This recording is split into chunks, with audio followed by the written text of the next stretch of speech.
Understanding parameters and arguments in function. Parameters in that allows you to pass data into your function, making it dynamic and reusable. Let's see an example. Let's create a function that greets a particular user.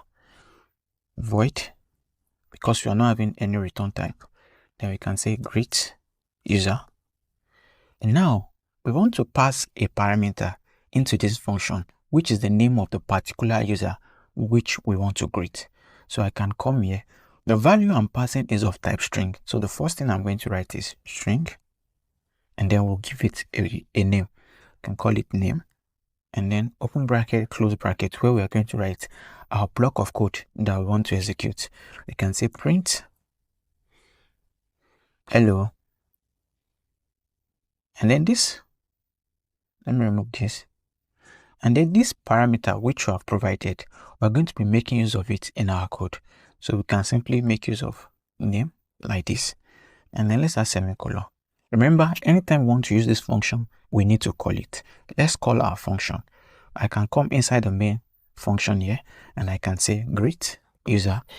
Now you can see that I'm getting an error here, being that I need to pass this parameter.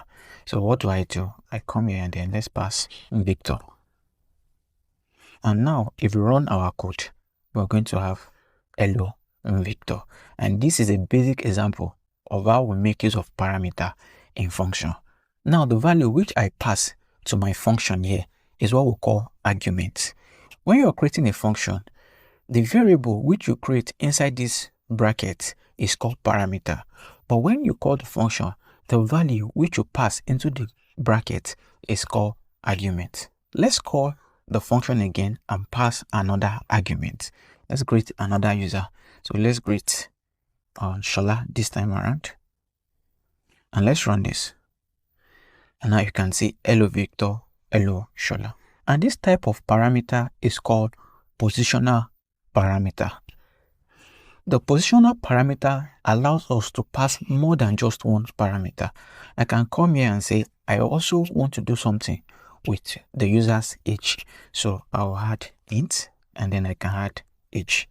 Now let's come inside our curly bracket and add another block of code. We can say print your age is. And let's make use of the parameter. You can say age. And now you can see I'm getting error here because two positional arguments expected by greet user, but one found. So we are requested to add the second parameter. And here I'm just going to add 10. And for Shola, I'm going to add 9. And now I've provided the two arguments that are being required by my greet user function. And let's run this. And now you can see, hello Victor, your age is 10.